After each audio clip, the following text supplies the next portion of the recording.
pasión, lugares, cultura, emociones, aventura, ciencia, arte, personas. Un viaje diferente. Comienza Expedición FM.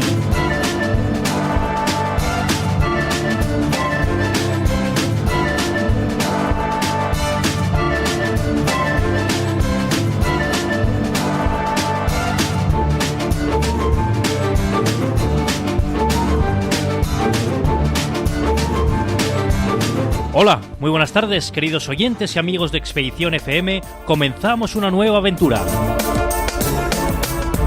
Como siempre, os damos la bienvenida Yolanda Gómez, Ismael Álvarez, Adolfo Fernández, Sergio Sierra, Juan Carlos Cruz y quien os habla, Shadi Vargas.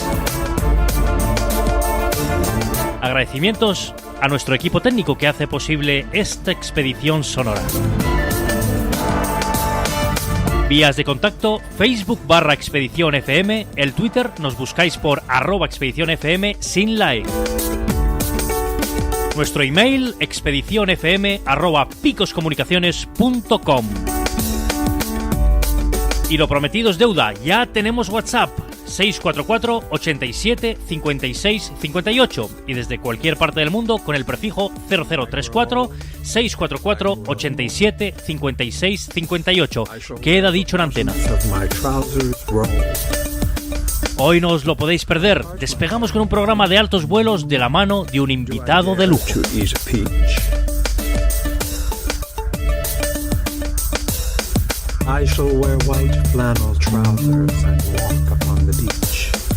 Bueno, dejadme que os presente Carlos Valle, presidente de la Fundación Infante de Orleans, aquí en Cuatro Vientos. Don Carlos, ¿cómo estás? Bienvenido. Muy bien, buenas tardes. Yolanda, ¿qué tal? Muy buenas. Vaya personaje nos has buscado hoy. Qué lujo, qué honor, ¿no? Tener... Yo creo que el programa de hoy va a estar muy interesante. Increíble, increíble. Yo ya tengo ganas de saber un poquito qué es esto de la Fundación Infante de Orleans, suena así muy americano, ¿no? Tenemos aquí a Carlos que nos va a explicar y me va a sacar de mi ignorancia, si me permites. ¿Es un club de aviación, podemos decir? Bueno, no es un club exactamente. Como todas las fundaciones, son organizaciones íntegramente dedicadas al interés general. Aquí no hay socios, no hay cuotas mediante las cuales se reciben unos servicios, es decir, no estamos en ese supuesto. Esto es una fundación total y absolutamente dedicada a la recuperación del patrimonio histórico aeronáutico español en forma de aviones antiguos, en condición de vuelo. Esa es su principal característica. Vamos a conocer, pues brevemente, de una manera, una introducción para todos nuestros oyentes, el programa, lo que nos espera en este programa.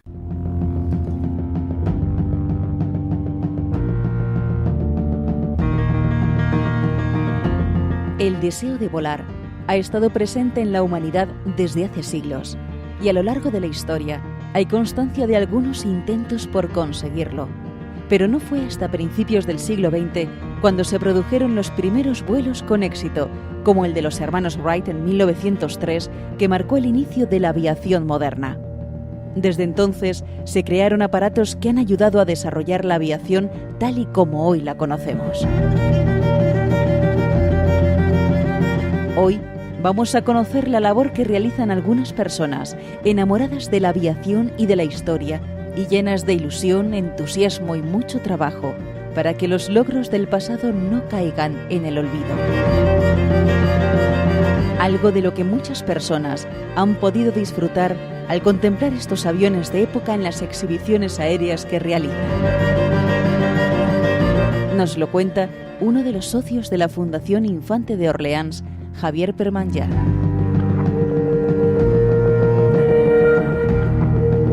La Fundación Infante de Orleans es el grupo de pilotos y toda la gente que pudo crear esto allá por 1984 y desde 1989 como fundación, y es una maravilla, sí.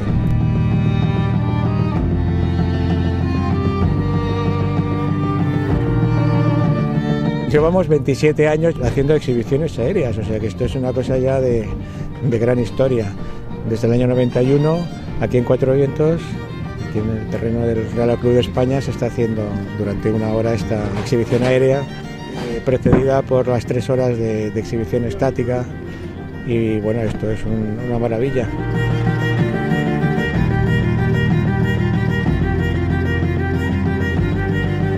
Es un orgullo que en España hayamos sido capaces de construir esta colección de este museo volante. La verdad es que es digno de orgullo y ya nos conoce cada vez más gente, y estamos realmente considerados una de las mejores colecciones de Europa de aviación histórica, y lo que comporta esto es poder enseñar en vuelo técnicas de pilotaje que ya estaban olvidadas, técnicas de mantenimiento, y ver en el aire cómo estos aviones de los años 20 pues que precedieron a los Jumbo y a los aviones de línea, a la 380.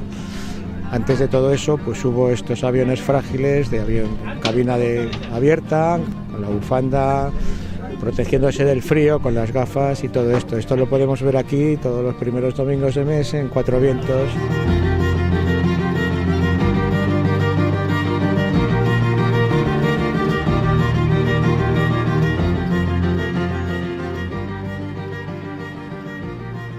¿Qué te parece, Carlos? ¿Te ha gustado la introducción? Sí, muy bien. Javier Permanyer es una persona vinculada plenamente a la fundación e integrada en nuestro equipo desde el primer día, de manera que es un gran conocedor de todas las vicisitudes que ha atravesado la colección desde su nacimiento. Yo te tengo que hacer una pregunta antes de empezar y entrar. ¿Qué se siente al volar? Bueno, lo primero que cualquier piloto manifiesta, o en fin, con lo primero que se identifica es con una sensación de libertad plena. Eso es la primera sensación. Hay muchas más, y más tratándose de volar aviones de esta naturaleza, tan cargados de historia, tan singulares, todos ellos, ejemplares únicos.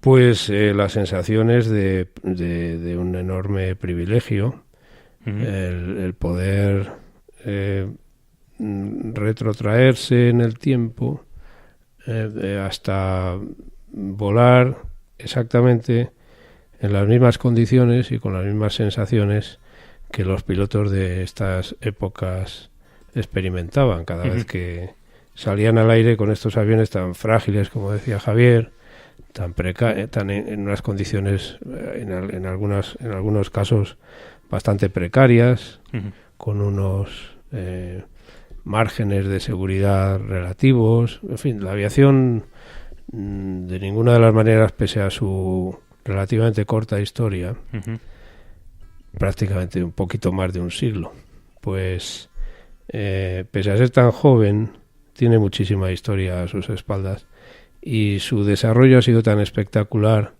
que difícilmente es comparable la aviación en sus comienzos, o hasta incluso los años 40 o incluso los años 50, con la aviación actual. Hay unas diferencias tan notables, tan espectaculares y tan evidentes, que hacen que las sensaciones a la hora de subirte en uno de estos aviones pues sean muchas y muy mezcladas. Por otra parte, un inmenso respeto y una gran responsabilidad, porque volar estos aviones con la seguridad necesaria para no exponerles, en ningún caso exponerlos al más mínimo riesgo, pues implica una gran sensación de responsabilidad que a veces puede volverse incluso en contra del piloto, porque esa enorme responsabilidad puede llegar a ser un peso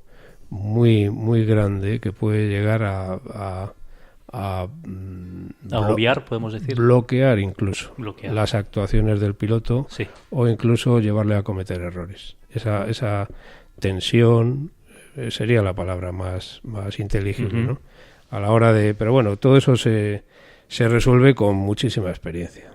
Es decir, un piloto neófito tendría serios, gravísimos problemas a la hora de volar estos aviones, porque hay que utilizar técnicas que ya no existen o son muy antiguas, desde luego no son actuales.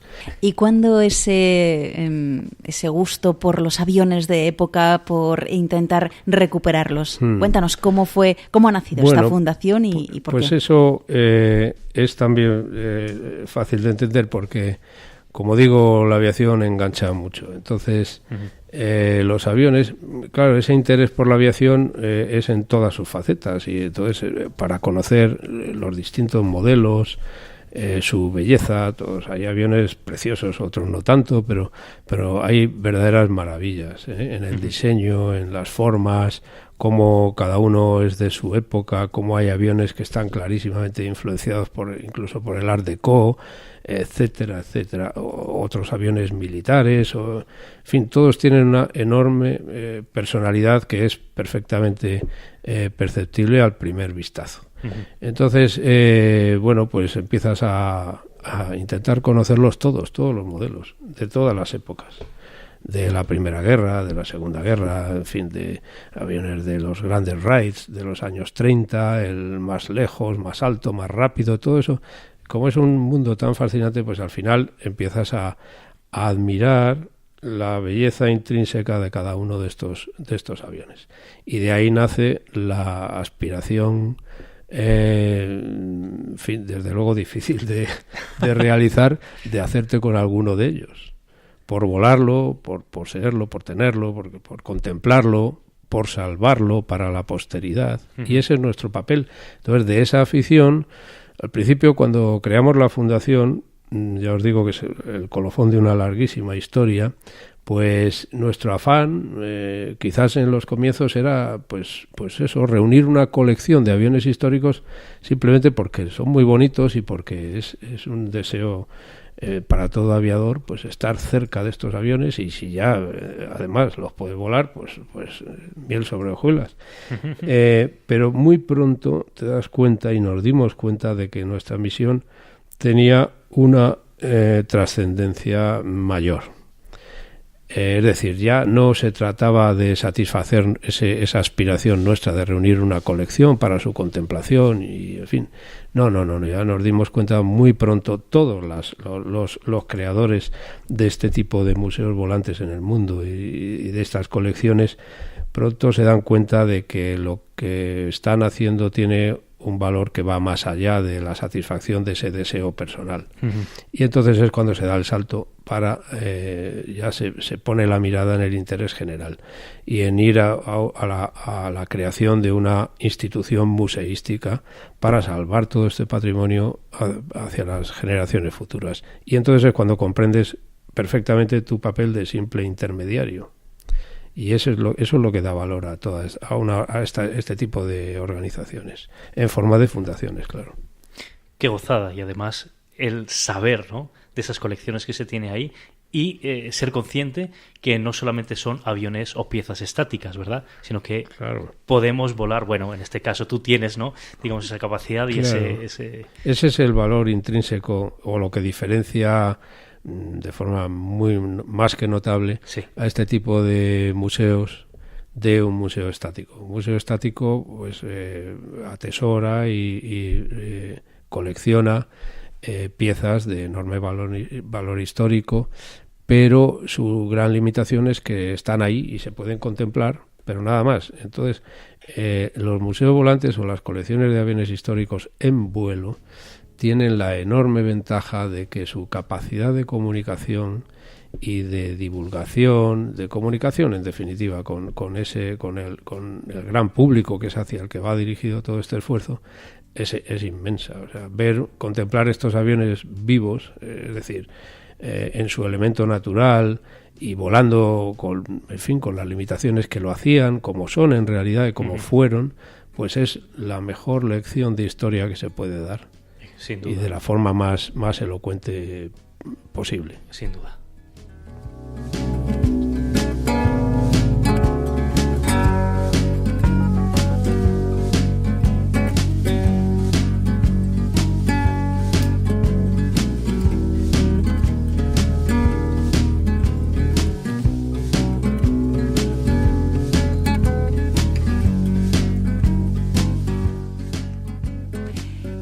Carlos, la Fundación desde 1989 que nació, ¿cuántos aviones tiene ya en la actualidad? En la actualidad la colección está formada por 43 ejemplares. Empezamos con 12 y a lo largo de estos ya 27 años pues hemos ido enriqueciendo la colección, recuperando algunos aviones, restaurándolos, etcétera, y en la actualidad son 43 ejemplares. ¿Cuáles destacarías? O a lo mejor el más antiguo, ¿cuál es? Bueno, el más antiguo es la de Havilland Moth de 1925. La colección abarca un abanico temporal de 30 años, desde 1925 a 1955. Y eso se centra, se especializa de algún modo en los años 30, que es una época fascinante de la historia, en la historia de la aviación, porque es ese periodo en el que hay unos cambios revolucionarios en los diseños, es la época de los grandes raids, como os decía, de esos vuelos de larga distancia, de esa competición que nadie establecía, pero se daba porque sí, porque cada nación emprendía y quería batir récords y salían aviadores por todo el mundo dispuestos a jugarse la vida para llegar a donde los demás no habían llegado. Entonces, en las circunstancias además que se dan en España, que es por sus circunstancias históricas, la guerra civil, pues ese periodo para nosotros tiene un valor histórico enorme. Sí. Y por eso la colección se centra de alguna manera o se especializa en ese periodo. Pero el periodo, como digo, va desde 1925 a 1955. 1925 es hablar de un periodo ya, o sea, de mucha antigüedad. Un avión de 1925 realmente es muy, muy antiguo. O sea, en los años 20 son casi la prehistoria de la aviación. Fijaos en qué cortísimos periodos de tiempo las cosas, cómo han evolucionado y de qué forma tan espectacular. Ha sido casi exponencial, ¿no?, el progreso que ha habido. La aviación ha sido, sin lugar a dudas, la epopeya del siglo XX. Durante milenios el hombre intentó volar y nunca lo consiguió, hasta que en el siglo XX, en 1903, los hermanos Wright por primera vez lo logran. Por primera vez. Después es una aspiración tan vieja, tan antigua como el hombre, pero hasta hace bien poco eso no se pudo lograr. Bueno, pues desde 1923 a 1969, es decir, solo 63 años más tarde, Neil Armstrong estaba poniendo el pie en la Luna.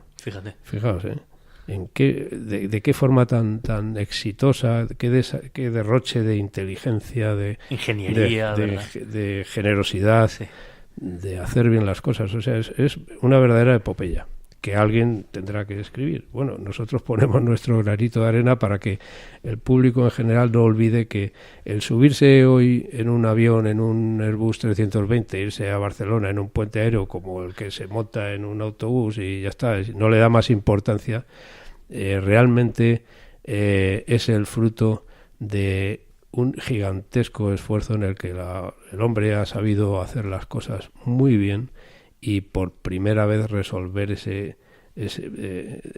solucionar o dar solución a esa forma, ese ¿no?, reto. Exacto. Que desde que el hombre es hombre ahí estuvo imitando y observando los pájaros y nunca jamás logró resolverlo. Fíjate. Bueno, pues eso se ha hecho hace muy poco, con tal éxito, con un éxito tan espectacular que en poquísimo tiempo, pues eso, ir a Barcelona o ir a Ámsterdam o ir al último rincón del planeta montado en un avión es la cosa más natural del mundo.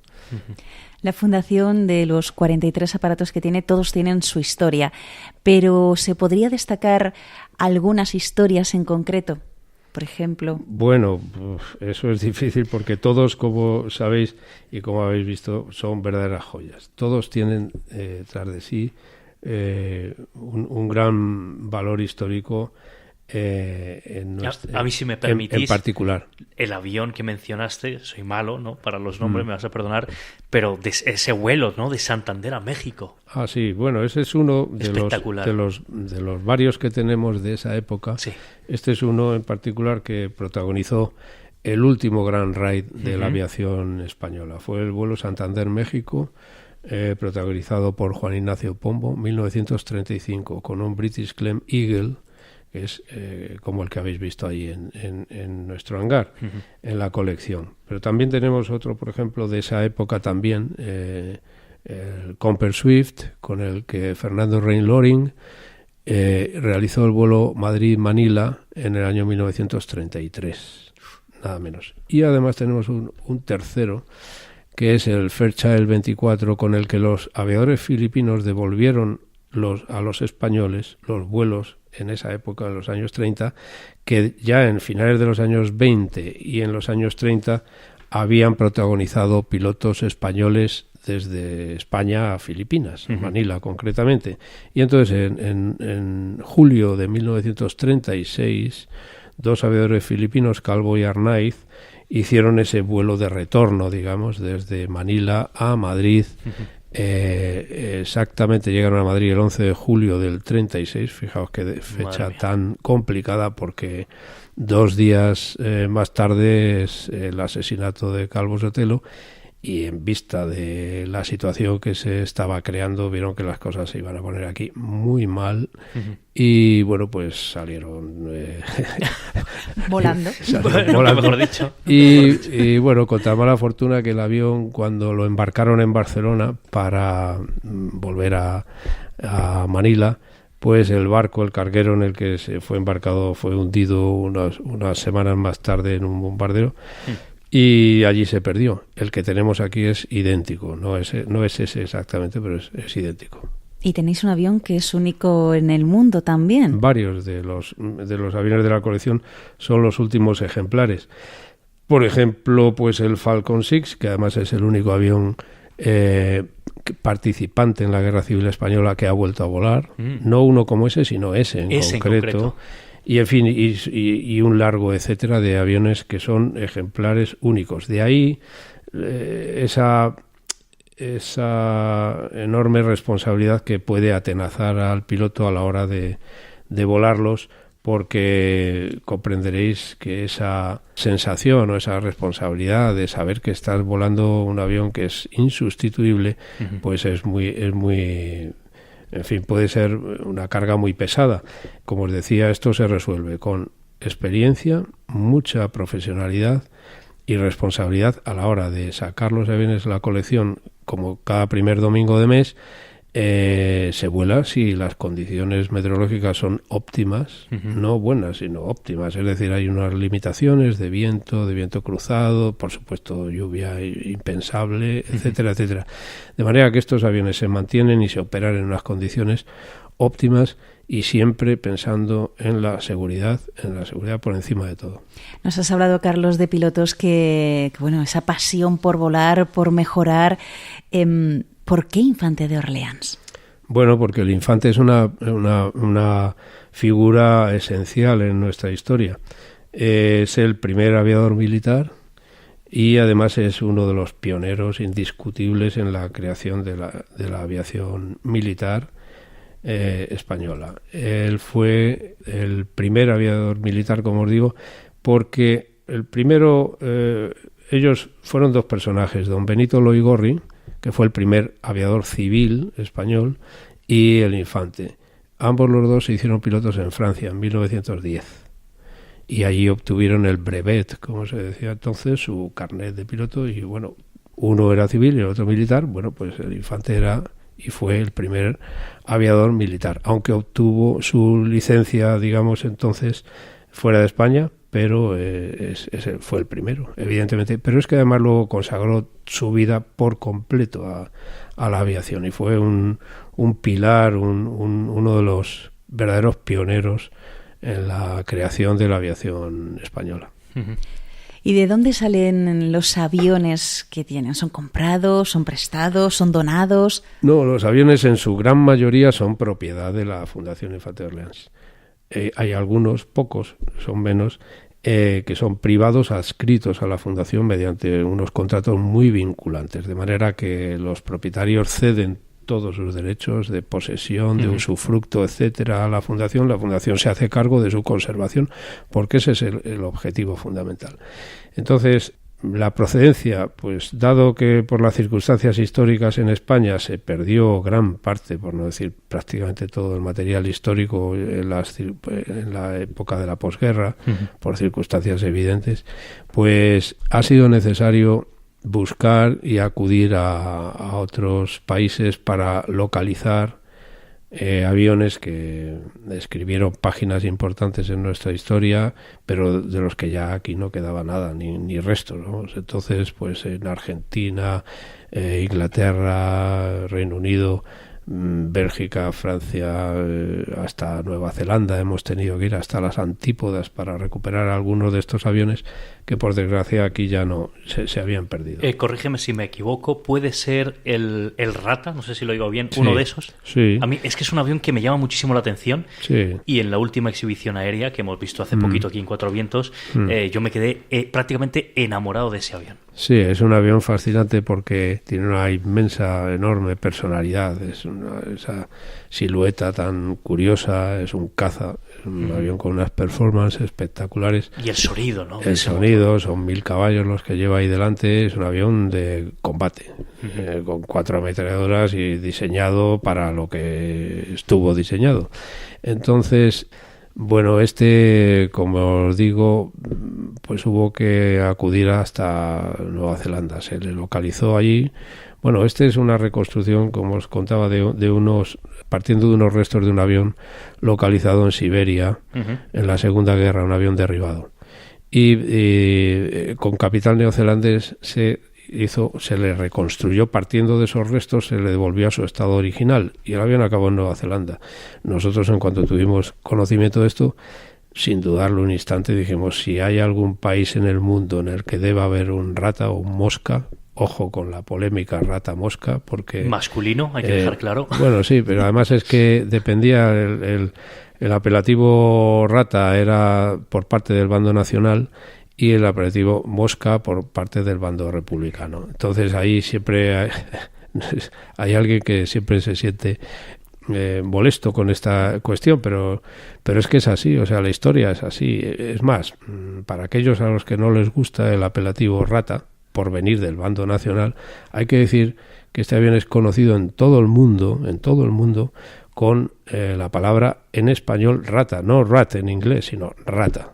Es conocido así precisamente por su historia en la Guerra Civil Española. Esto es así.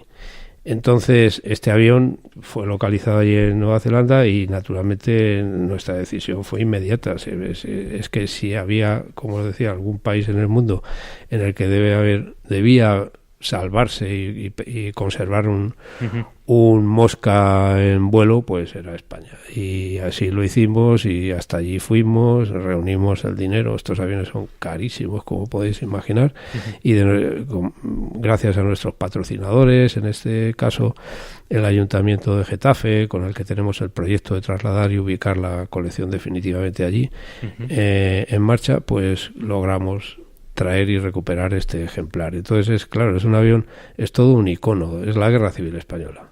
Y una vez que tenemos aquí el aparato en el hangar que tienen aquí en Cuatro Vientos, ¿qué proceso lleva? Porque no se pone a volar inmediatamente. No, depende del estado en que se encuentre el ejemplar. Algunos los hemos localizado y adquirido en condición de vuelo incluso, pero otros, en cambio, pues lo único que recuperamos son restos. Entonces, hasta que se reconstruye el avión y se le pone en condición de vuelo, pues transcurren a veces décadas y enormes cantidades de dinero, porque en aviación todo es carísimo, y muchísimas miles de horas hombre de trabajo. Este es el verdadero reto de todo tipo al que hay que hacer frente, retos de ingeniería, de muchísima dedicación, localizar piezas originales por todo el mundo, en fin. Es una labor muy, muy compleja. Un proceso de estos se sabe cómo empieza, una restauración, pero nunca se sabe ni cuándo ni cómo va a terminar. ¿Y cuántas personas intervienen en todo este proceso? ¿Cuántos pilotos, mecánicos hay en la fundación? Bueno, Hay una plantilla de personal que trabaja para la Fundación, entre ellos hay 5 mecánicos a plena dedicación, 5 especialistas fantásticos que han adquirido a lo largo de todos estos años una experiencia, vamos, que tiene un valor incalculable, porque realmente en este tipo de organizaciones, en este tipo de museos volantes, el patrimonio más valioso es inmaterial, no se ve. O sea, lo de menos casi diría son los aviones. Los aviones están ahí, bueno, son máquinas, en fin, bueno, pero no es eso lo más valioso. Lo más valioso es ese patrimonio inmaterial que es el conocimiento. Es decir, estas organizaciones atesoran y recuperan y mantienen y conservan un conocimiento esencial que, si no fuera porque esos aviones hay que mantenerlos y operarlos como es debido y corresponde, se perdería para siempre, irremisiblemente. Claro, porque no hay, digamos, por escrito cómo se tienen que cuidar estos aviones o cómo eran a lo mejor los motores, tanto como ahora que tenemos todo informatizado. En muchos casos no existe ya ni el fabricante, porque ya desapareció. Entonces, salvo algunas fotografías en algunos libros y algunos textos, no quedaría más. En cambio, mientras estos aviones y esas hélices deban seguir girando para mostrar y conservarlos en su estado natural y vivos todavía, pues todo ese conocimiento es esencial y es valiosísimo y no se puede perder, y esa es lo que más valoro. Por eso nuestro centro de mantenimiento, el CRM, Centro de Restauración y Mantenimiento, yo creo que es el corazón de la institución. Y yo creo que es la pieza más acabada de toda esta organización, que es bastante compleja, en la que trabajan muchas personas, todas ellas en régimen de voluntariado, pilotos, voluntarios, etcétera, etcétera. Qué bonito. Excepto ese grupo de técnicos, un mínimo personal administrativo, naturalmente, 2 personas para ser exactos, y 5 mecánicos ayudados por un ingeniero, y dirigidos por un ingeniero y por un piloto que también dirige el CRM como miembro del patronato.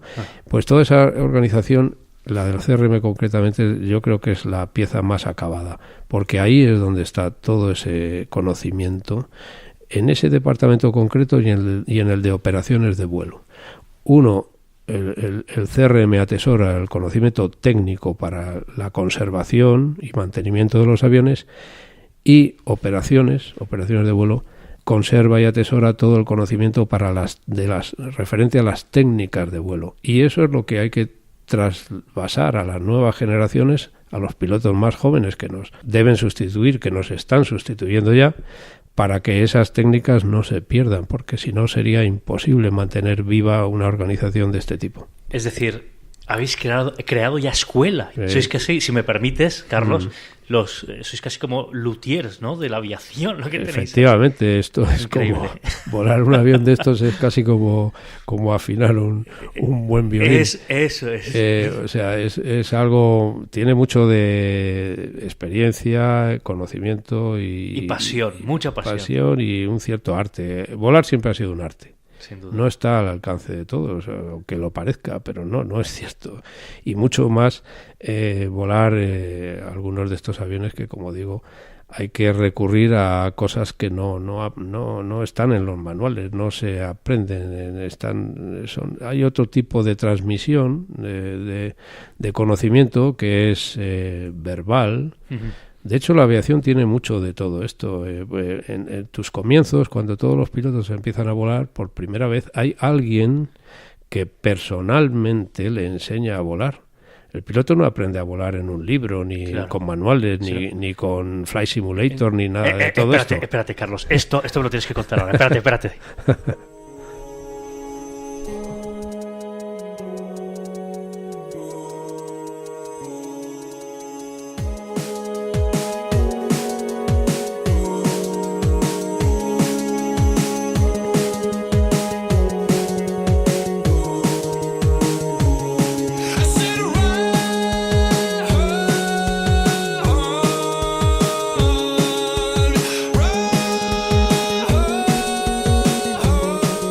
Oye, Carlos, eso del Flight Simulator me ha llegado.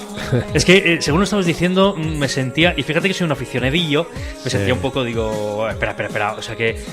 Yo por lo menos lo poco que sé de la aviación, pues sí que lo he tenido que leer, algunos amigos, colegas que también nos apasiona, ¿no? Como decías antes, el empezar con el aeromodelismo. Pero vamos a ver, tú me tienes que decir quién ha sido tu maestro, cómo ha sido. Bueno, pues mira, como te decía, en aviación, y siempre será así, sospecho, por mucho que evolucione la técnica y demás, siempre hay una parte y una componente de transmisión verbal y de pupilaje o de tutela de alguien que te enseña a volar personalmente. Esto se da en muy pocas profesiones, pero es así. Es decir, alguien se sube contigo al principio y te da doble mando y te va enseñando a volar y a corregir errores y demás, pero llega un momento en el que tienes que salir a volar tú solo y ya sin la ayuda ni el auxilio de nadie. Ese es un rito iniciático de alguna manera, pero que es así y seguirá siendo así. Yo creo que el día que desaparezcan estos protocolos o esta forma de hacerse piloto, pues a lo mejor la aviación ya será otra cosa, pero no será lo que es la aviación tal como nosotros al menos la hemos conocido. Entonces, pues naturalmente que ahora cualquiera con un ordenador puede volar hasta un Jumbo o un Airbus 340, lo que quieras. Mira, Carlos, yo del Cessna no he pasado. Bueno, pero vamos, que y además ese es un mundo muy fascinante, ese el del vuelo simulado. Sí. Y verdaderamente tiene un alcance, un desarrollo ahora mismo tremendo, y todo eso es real y es casi real, pero falta el toque de la realidad. Claro, entonces las sensaciones, ¿no? Claro, y sobre las todo fuerzas G, que eso no se siente. Eso no se siente. En los simuladores más potentes o más perfectos, como ya los que se utilizan en las aerolíneas para entrenamiento de sus tripulaciones, sí, ahí hay sensaciones reales. El simulador tiene movimiento y realmente se simula todo, desde la frenada hasta el accidente, todo, o sea, todo y además con unas sensaciones muy, muy reales. Pero, insisto, en la formación de un piloto, estos pasos de los que os hablaba, esa transmisión verbal de un profesor de vuelo que está enseñando a volar a su alumno es insustituible, no se puede sustituir por nada. Y seguirá siendo así, pienso yo, hasta que, no sé, como os digo, si eso desaparece, pues ya será otra cosa, no será la aviación que hemos conocido, o que, al menos la que hemos conocido nosotros.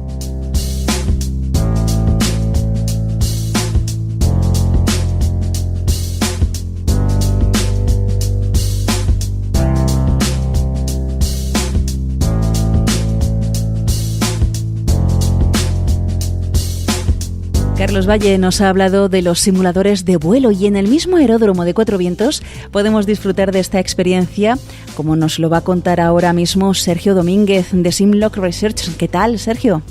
Hola, Yolanda. Bueno, Sergio, ¿qué es Simlock Research? Bueno, Simlock es un centro de simulación que tiene 3 líneas de negocio fundamentales. La primera es el centro de simulación de sí mismo como centro para entrenamiento de pilotos, pero con una característica también que lo diferencia de todo lo que pueda haber en España en este sentido, que es que es un centro open, en el sentido de que también está abierto a aficionados. La segunda línea de trabajo sería la de fabricación. Tenemos una pequeña fábrica donde desarrollamos y fabricamos simuladores a medida. ¿Realmente cualquier persona puede ir a disfrutar de esas simulaciones? Sí, llamando a nuestro centro se pueden reservar horas para aficionados con o sin experiencia. Es decir, no hace falta tener experiencia porque siempre estarán acompañados de un instructor que les irá diciendo lo que tengan que decir, que es lo que tengan que hacer para pasar un rato, pues si eres aficionado a la aviación, pues súper entretenido y a los mandos de un simulador, pues prácticamente como si fuera un avión real. A ver, dinos ese teléfono al que tenemos que llamar si queremos disfrutar de esa simulación. Pues mira, llamando al 691-602-059, allí una compañera, un compañero les atenderán y reservarán la hora que ellos prefieren. Lo importante, que la gente entre en nuestra web, en simblockresearch.com, y ahí, con que pongan en el buscador de Google Simblock, acabado en C, con una M en medio, y ya acceden a nuestra web, y ahí verán todo lo que tenemos para los aficionados.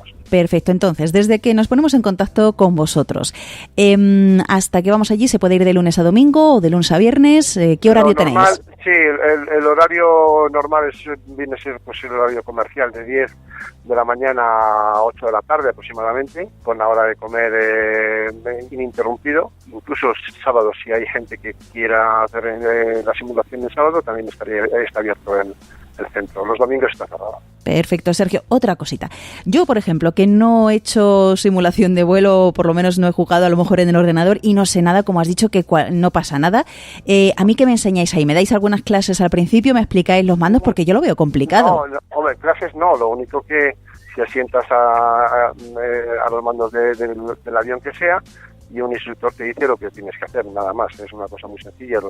Los simuladores son simuladores profesionales, pero también se pueden poner, digamos, en modo arcade, de juego, de estilo Flight Simulator, para que el aficionado pueda manejar el joystick en el caso de una 320 o los cuernos en el caso de un Boeing 737 que tenemos allí, para que ellos puedan dirigir el avión cómodamente y sin ningún tipo de urgencia ni de preocupación, ¿no? ¿Y cuánto tiempo sería la simulación? Normalmente lo que hacemos son tramos de 1 hora. Se pueden contratar más, pero vamos, lo normal lo mínimo es 1 hora. ¿Y en cuanto a precios aproximadamente, o hay diferentes tipos de precios, diferentes tipos de simulaciones? Sí, para aficionados tenemos precios desde 79 euros la hora, pero haciéndote socio de Simblock, el precio de la hora prácticamente baja a la mitad. O sea que también tenemos un club de socios, de manera que puedas ir muchas más veces y a un precio muchísimo más económico. Bueno, y me parece que vosotros tenéis un simulador, un F-18, para aquellos que quieran un poquito más de acción. Sí, tenemos una de los puntos fuertes en ese sentido del centro es que tenemos el único simulador de avión de caza, en este caso un F-18 Super Hornet, que existe en España y probablemente en Europa fuera del entorno militar, es decir, fuera de las bases aéreas donde entrenan los pilotos de caza, de verdad. Entonces es un simulador prácticamente que las prestaciones que tiene son prácticamente el 100% de lo de un simulador de un F-18. No se mueve, no tiene plataforma de movimiento, pero vamos, el visual es un visual semiesférico de 180 grados, con lo cual la inmersión es fantástica. El piloto mira a los lados y ve todo lo que está ocurriendo, y es una experiencia, la verdad es que es una experiencia que yo recomiendo a todos los aficionados al mundo de la aviación. Bueno, pues entonces... Además, es una experiencia única, porque solamente lo podemos hacer en Simblock. Perfecto. Entonces, para contactar con vosotros en persona, yo sé que se puede hacer durante las exhibiciones aéreas de la Fundación Infante de Orleans, que son los primeros domingos de mes. Correcto. Pero si no, entonces recuérdanos la página web.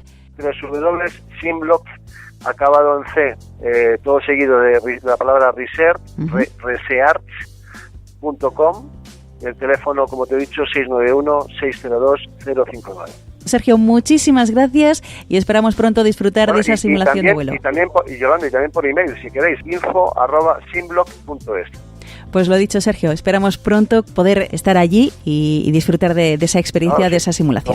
Como os dije el otro día en la exhibición de Racía, estáis invitados para que vengáis cuando queráis. Perfecto, muchísimas gracias, Sergio. Gracias, Yolanda.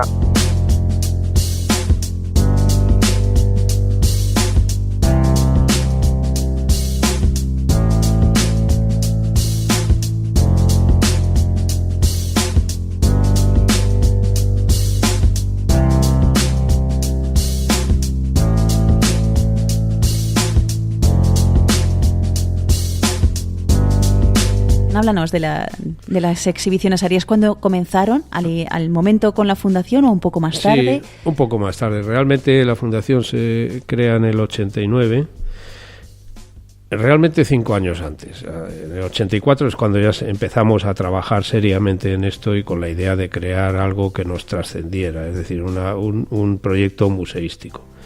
Entonces, en el 89 ya toma cuerpo la fundación como tal, y en el 91, creo recordar que es cuando hacemos ya la primera exhibición en público. De manera que estamos cumpliendo exactamente 25 años ahora. Y bueno, pues esos fueron nuestros comienzos. Al principio siempre aquí en el Aeródromo de Cuatro Vientos, en una zona que nos cede el Real Club de España para la celebración de estas demostraciones el primer domingo de cada mes. Pues al principio con unos comienzos muy modestos, pocos visitantes, hasta que luego, sin medios en absoluto para hacer promoción de todo esto, ni nuestra organización es modesta, no tenemos nada que se parezca a un gabinete de prensa ni nada por el estilo, confiando en el boca a boca y estableciendo precisamente esa fecha fija, rutinaria, sirvieran para promocionar esto sin el más mínimo esfuerzo, de manera que ya desde hace muchos años pues el público en Madrid sabe que aquí en Cuatro Vientos el primer domingo se celebran estas exhibiciones, que pueden ver una colección maravillosa de aviones antiguos en vuelo, se hace buen día, disfrutar de un día aquí estupendo en Cuatro Vientos, e incluso pues quedarse aquí a comer, etcétera, en fin, pasar un día agradable y contemplar todas estas bellezas en vuelo, de manera que no ha sido necesario hacer un esfuerzo en ese sentido, sino que esto ha funcionado de esa manera y con mucha espontaneidad, pero con un magnífico resultado. Bueno, ya sabéis, ¿no, estimados oyentes, lo que nos dice Carlos Valle? Aquí tenemos una de las joyas, de las maravillas en la Comunidad de Madrid, muy cerquita. ¿La hora de comienzo? ¿Es verdad? Sí, a partir de las 11 de la mañana, insisto, primer domingo de cada mes, excepto enero y agosto, por razones climatológicas obvias. Uh-huh. A partir de las 11 de la mañana comienza la exposición estática. Se hace una visita guiada, etcétera, se ven los aviones muy de cerca, casi se pueden tocar, se explica todo su historial, etcétera, y de 1 a 2, a partir de la 1 hasta las 2 es la exhibición en vuelo.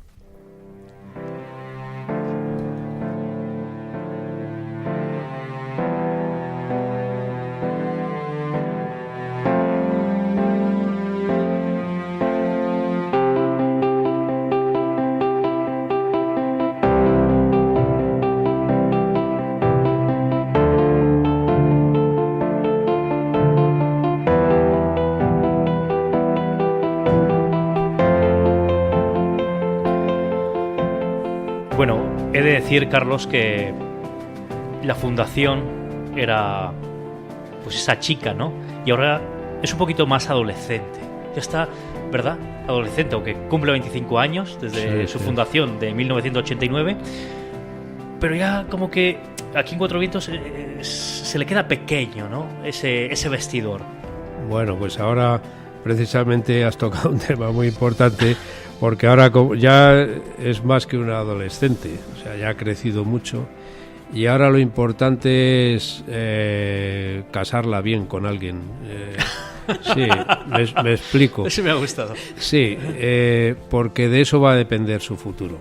Nosotros ya hemos hecho cuanto teníamos y podíamos hacer. Es decir, el grupo de personas que creamos esto hace ya tantos años, estamos en el final de nuestra etapa, de nuestro recorrido como profesionales, por supuesto, ya lo hemos liquidado, pero como pilotos, como aviadores, en definitiva, pues ya no nos queda apenas recorrido. ¿Qué es necesario entonces? Poner a nuestra querida fundación, que ya ha cumplido los añitos necesarios, bajo, en este caso, maridarla, en definitiva, casarla con unas corporaciones o una corporación verdaderamente potente, solvente, que garantice su futuro, que ya no dependa tanto, que romper esta dependencia tan fuerte que existe hasta la fecha de las personas, de nuestras personas. Uh-huh. Es decir, se tiene que emancipar, y se tiene que emancipar precisamente uniéndose en ese matrimonio, entre comillas, a una o a dos o a tres o a las que sean corporaciones o instituciones mucho más solventes que un grupo de personas aficionadas, como en nuestro caso. ¿Qué es esto? ¿Qué significa? Pues eso es Getafe. Eso es el proyecto de Getafe, y poner ya bajo la tutela y al amparo, digamos, de esta magnífica colección de dos corporaciones muy importantes como son el Ayuntamiento de Getafe por un lado y Airbus por otro. Porque el Ayuntamiento de Getafe tiene un gran interés en trasladar la colección allí. Ya llevamos más de 10 años exactamente con el proyecto en marcha y dándole forma y demás. El Ayuntamiento de Getafe tiene mucho interés porque Getafe es la ciudad aeronáutica española por excelencia. Getafe es el Toulouse español, en la escala y en la medida que corresponde, pero la industria aeronáutica española está radicada en Getafe desde 1923, nada menos. Y además Getafe nace exactamente en el mismo año y al mismo tiempo prácticamente que Cuatro Vientos, que es la cuna de la aviación española. 4 meses de diferencia, más o menos. No llega, siquiera. No llega. Estamos hablando de 1911. Cuatro Vientos comienza febrero o marzo de 1911 y el 23 de mayo de 1911 igualmente aterriza en Getafe el famoso Vedrines, un aviador francés que es el único, por cierto, que llega de la primera carrera que se celebra en todo el mundo. Increíble. Entre ciudades, que es la carrera París-Madrid 1911. Y solo llega uno de los participantes, que es Vedrines. Por el camino se quedan Roland Garros, nada menos, en fin, todos los que salen. Y de manera que tanto Cuatro Vientos como Getafe tienen esa condición de ser la verdadera cuna de la aviación española. De manera que el Ayuntamiento de Getafe tiene muchísimo interés, además, en seguir potenciando a Getafe como ciudad aeronáutica española por excelencia, sede de la mayor parte, la parte más importante de la industria aeronáutica española. Y Airbus es Airbus. Recoge toda la tradición y la herencia cultural de la hispanoaviación, de construcciones aeronáuticas. Se funda en 1923 en Getafe, exactamente, por don Fernando Ortiz Echagüe, nada menos. Entonces, pues hay ahí una convergencia de intereses evidente que hace que ahí sí hay futuro para esta colección. Si logramos casarla con quien un esposo a la altura, exactamente. Esa boda yo no me la quiero perder, porque me lo estoy imaginando ahora mismo. Los 43 aparatos volando desde Cuatro Vientos a Getafe. Además está ahí al lado. Exacto. Pero verlos en vuelo todos yendo para allá, bueno, un matrimonio increíble. Y supongo que el presidente, don Carlos Valle, acompañará, ¿no?, a esta fundación, pues, a la novia del brazo, ¿verdad? Sí, claro, naturalmente. Será un honor y un orgullo. Y además, para nosotros será una enorme satisfacción ver culminada esta obra y ya entregar a esta novia, después de todo este enorme esfuerzo, pero ver que todo esto ha merecido la pena y finalmente hemos culminado toda esta labor con éxito. Esa será nuestra mayor satisfacción. Bueno, pues nos tienes que informar cuando sea ese momento, el día de la boda, digamos, para que también avisemos a todos los oyentes de Expedición FM y que estemos todos ahí disfrutando. Pues, ojalá sea muy pronto.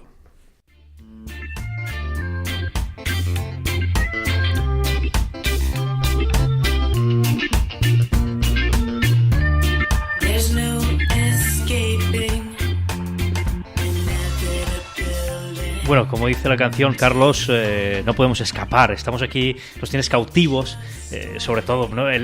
Ya compartiremos las fotos con nuestros oyentes, esos hangares, esos talleres, ¿no? Es que me habéis trasladado en un momento que yo estaba ahí, pues, mirando esas costillas, ¿no?, que se dicen de los planos, esas joyas que tenéis ahí, y es como trasladarme a esa infancia donde uno empieza de una forma muy artesana a construir, digamos, esa máquina voladora, ¿no? Sí. Eso que tanto hemos soñado desde muy pequeños. Cuando descubres un mundo completamente fascinante, como es el mundo de la aviación. Eso es un rito iniciático, cada uno lo hemos tenido de una manera, pero es, como tú bien sabes, engancha. Para mí es vocacional, yo creo. A ver si algún día, nunca se sabe. Carlos, muchísimas gracias por tu tiempo, pero antes de terminar, si me permites, vías de contacto para nuestros oyentes. También tenemos muchísimos amigos que nos han preguntado en la exhibición que hubo hace 5 días, les gustaría pues hacer una mínima aportación, un donativo, ¿cómo lo pueden hacer? Una cuenta bancaria, un teléfono, un email, lo que tú nos digas. Bien, muy fácil. Y además esto es muy agradecer porque esta organización vive de patrocinio y de una forma y de una manera muy muy importante y muy relevante de los donativos directos de nuestros más de 3.000 afiliados. Es muy sencillo ayudarnos a financiar y a mantener todo esto. No hay más que entrar en la página web de la FIO, que es www.fio.es. Bueno, te lo voy a decir en términos aeronáuticos. Mejor. Foxtrot India Oscar. FIO.es. Eco Sierra. Eso me encanta.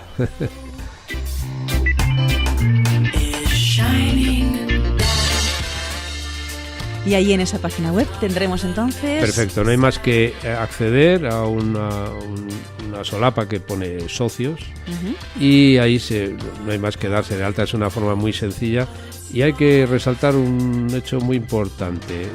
Gracias a la nueva normativa fiscal en España, las fundaciones, los donativos a estas fundaciones desgravan nada menos que un 75% de lo aportado, hasta 150 euros. Bueno, pues fijaos... Toda ayuda es buena. Sí. Y si las dos partes se benefician... La media es de 60 euros al año, esa es la media de nuestros donantes, pero fijaos, realmente su aportación para su bolsillo son 15 euros nada más. Porque el 75% lo están desgravando de su declaración de la renta, o sea que esa es una ayuda que para nosotros es vital. Ahí queda ese dato.